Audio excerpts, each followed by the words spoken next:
नमस्कार विकास सर, मैं आपसे जानकारी लेना चाहूंगा कि इंसान को सफल होने के लिए क्या करना चाहिए। जो बहुत काफी ज्यादा बिहार में बेरोजगार व्यक्ति हैं, उनके लिए क्या कहना चाहिएगा कि जो व्यक्ति सक्सेस हो। देखिए, सबसे पहले आपके चैनल पर देख रहे सभी दर्शकों को धन्यवाद। और रही बात बेरोजगारी की, जो बिहार की बेरोजगारी की जो बात है, बिहार में वैसे ही बेरोजगारी दिन प्रतिदिन बढ़ती जा रही है और लोग जो है बेरोजगार होते जा रहे हैं। तो कहीं ना कहीं आप एक नौकरी का मुद्दा लेकर के अगर आप किसी की वर्क करते, जैसे एजुकेशन के फील्ड में है, अगर आप ये सोच करके आप एजुकेशन हासिल कर रहे हैं, अगर पढ़ाई कर रहे हैं और उसका सोच एक ही है, मानसिकता एक ही है कि मैं नौकरी ही लूंगा, तो शायद ये बेरोजगारी की कगार पे आप जा रहे हैं। जी जी, कहीं ना कहीं आप बिल्कुल। अगर यदि पढ़ रहे हैं तो अपने अंदर एक थॉट्स, पॉजिटिव थॉट्स बना के रखें कि मैं सरकारी सर्विस की भी तैयारी कर लूंगा। और अगर बाय द अगर उसमें अगर ज्यादा वक्त आपको लगता है तो आप ऐसे पार्ट टाइम में भी चाहें तो कोई मतलब एजुकेशन से रिलेटेड कोई भी वर्क करके आप अच्छा खासा पार्ट टाइम पैसे कमा सकते हैं। तो जिससे एक बेरोजगारी की मार को भी से मतलब कि साइड कर सकते हैं और अपना जरूरत की जो चीजें उसको पूरा भी कर सकते हैं। तो कहीं ना कहीं आप बेरोजगारी यहाँ पे दूर दिखता हुआ दिखाई देता है। बहुत से ऐसे लोग हैं पढ़ लिख करके उनका एक ही टारगेट होता है कि मैं नौकरी ही करूंगा, चाहे वो मुझे बचपन की में लगे या 55 में लगे। यानी कि 55 वर्ष तक भी मैं तैयारी करूं कोई दिक्कत नहीं, बट मैं लूंगा तो सरकारी नौकरी। बट ऐसा कुछ मानसिकता नहीं होना चाहिए।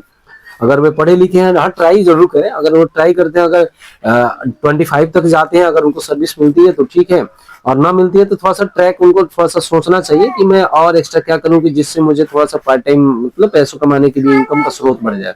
जी जी। तो इस तरह से अपने बेरोजगारी को बचाने बचाने का एक मुख्य ये ऑप्शन हो सकता है।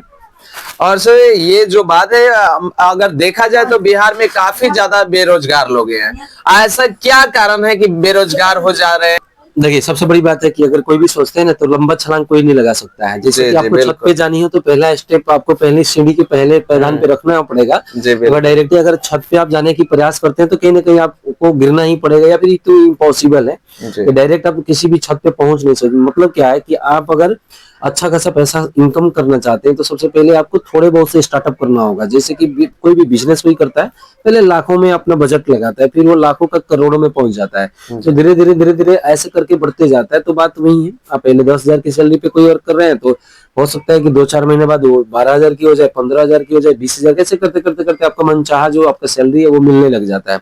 तो कहीं ना कहीं आपको स्टार्ट करने की आवश्यकता होती है। ये नहीं है कि मैं मुझे जब इतना मिलेगा तभी मैं स्टार्ट करूंगा, तो आप शायद बैक हो जाएंगे। जी।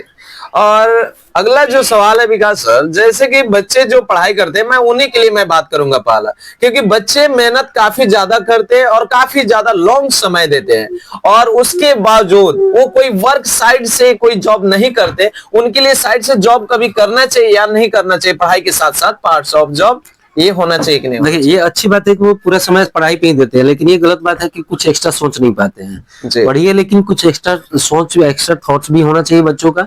अगर अच्छे से तैयारियां कर रहे हैं, अगर आप परसेंटेज मिला रहे हैं कि मैं अगर इतना समय दे रहा हूँ और अच्छे से अगर पढ़ रहा हूँ तो कहीं ना कहीं मुझे सक्सेस होता हुआ मैं नजर आ रहा हूँ कि इन फ्यूचर में सक्सेस हो जाऊंगा, तो अच्छी बात है। अगर आपको लगता है कि आपने ज्यादा समय दे दिया इस पर, अगर फिर भी सफलता नहीं हासिल हो रही है, तो कहीं ना कहीं आपको पार्ट टाइम के लिए सोचना ही पड़ेगा। चलिए सर, एक और बात है आपसे। जैसे कि बच्चे 1 से जैसे पढ़ाई करते करते 10th, इंटर, बीए, ग्रेजुएशन भी कर लेते हैं, उसके बावजूद भी बच्चे वो बेरोजगार रह जाते हैं। उनके लिए क्या करना चाहिए सर? वही बच्चे होते हैं जो ग्रेजुएशन करने के बावजूद भी वे बेरोजगार के कैटेगरी में आ जाते हैं। तो तो क्या बच्चे रीजन? वही होते हैं कि जो एक्स्ट्रा कभी प्लानिंग नहीं कर पाए होते हैं।